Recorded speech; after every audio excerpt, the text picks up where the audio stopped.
নমস্কাৰ, মই অসমীয়া বোৱাৰী নীলাক্ষীয়ে মোৰ অন্য এটা ভিডিঅ'লৈ সকলোকে স্বাগতম জনাইছোঁ। আজি মই আপোনালোকৰ মাজলৈ আগবঢ়াইছোঁ এটা সাধাৰণভাৱে বনোৱা চিকেন। আহকচোন এতিয়া ভিডিঅ'টো চাওঁ। মই প্ৰথমে কেৰাহীখন পাতি লৈছোঁ আৰু তেলখিনি মই দি দিছোঁ আৰু তেলখিনি মই এতিয়া ভালকৈ গৰম হ'বলৈ দিম। তেলটো গৰম হ'লে মই পিঁয়াজখিনি ধুনীয়াকৈ ৰুকি লৈছোঁ আৰু পিহনাত। তেলটো গৰম হ'লে মই সেইখিনি দি দিম। তেলটো অলপ গৰম হৈছে। তেলটো গৰম হৈছে নে নাই ভালকৈ মই চাব পালে অকণমান পিঁয়াজ দি দিছোঁ। দেখিছেনে? তেলটো ধুনীয়া গৰম হৈ গৈছে। মই ইয়াত এতিয়া পিঁয়াজখিনি দি দিম আৰু এতিয়া মই এইখিনি পিঁয়াজখিনি ৰঙচুৱাকৈ ভাজি ল'ম।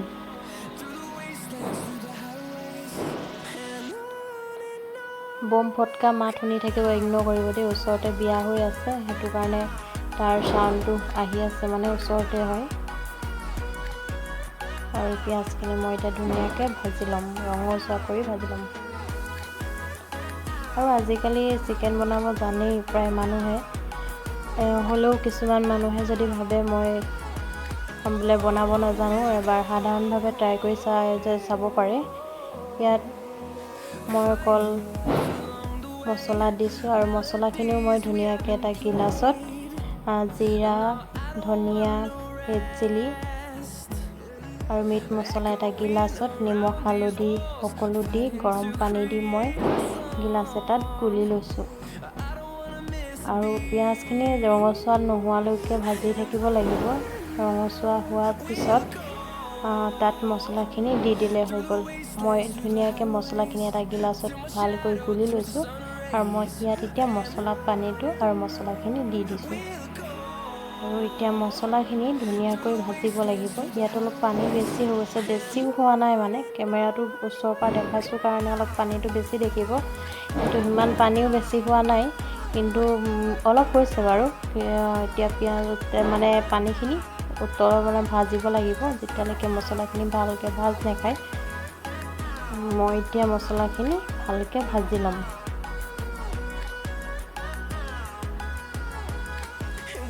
দেখিছেনে? ধুনীয়াকৈ পানীটো শুকাই গ'ল আৰু মছলাখিনিও ভালকৈ ভাজ খাই গৈছে।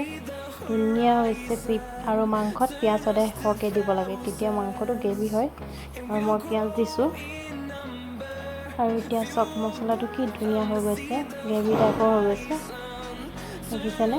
ধুনীয়া হৈছে মছলাটো আৰু সম্পূৰ্ণভাৱে ভজা হৈ গৈছে। আৰু ইয়াত এতিয়া মই চিকেনখিনি দি দিম আৰু মছলাটো অলপ টাইম ভাজিব লাগিব দেই। ভাজিলে মাংসটো মেইন মছলাটো যদি ভালকৈ ভজা হয় তেতিয়া মাংসখিনি খাবলৈ ভাল হয়। মই এতিয়া চিকেনখিনি দি দিছোঁ। এবাৰ ট্ৰাই কৰি চাব পাৰে আৰু যিখিনি মানুহে আজিলৈকে কিছুমান মানুহ আছে বনোৱা নাই, তেওঁলোকে এবাৰ বনাই চাব পাৰে।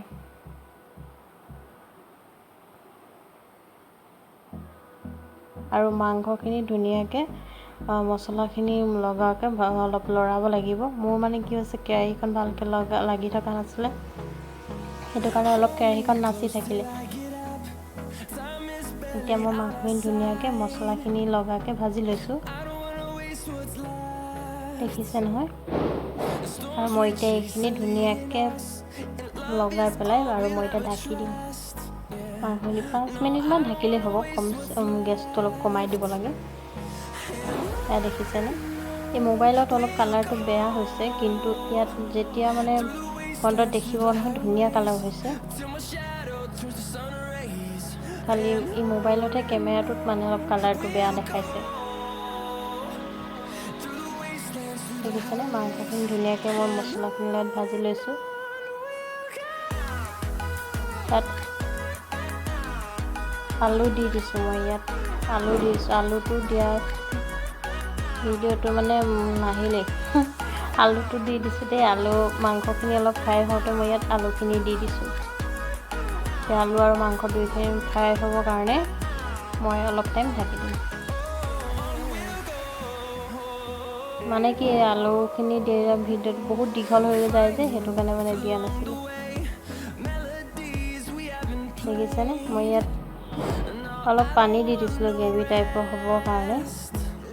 আপোনালোকে নিজৰ অনুযায়ী পানী দিব পাৰে, যিমানটো কিছুমানে গ্ৰেভিকৈ অকণমান পানী দি খাব পাৰে, কিছুমানে পানী নিদিয়াকৈও খাব পাৰে। ইয়াত দেখিছে আলুখিনি ধুনীয়াকৈ সিজি গৈছে, আৰু মাংসটো ধুনীয়া হৈছে।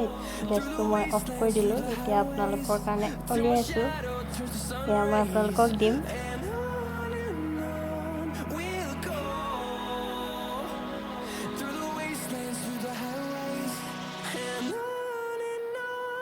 এয়া চাওক কি ধুনীয়া হৈছে, দেখিছেনে? গ্ৰেভি হৈছে আৰু টেষ্টি হৈছে, সঁচাকৈ খাবলৈও বহুতেই সোৱাদ হৈছিলে। এবাৰ ট্ৰাই কৰি চাব। আৰু মোৰ ভিডিঅ'টো ইমান টাইম চাই থকাৰ বাবে আপোনালোকক বহুত বহুত ধন্যবাদ। মই আকৌ এটা বেলেগ ভিডিঅ' আপোনালোকক লগ পাম। এতিয়ালৈ বাই বাই।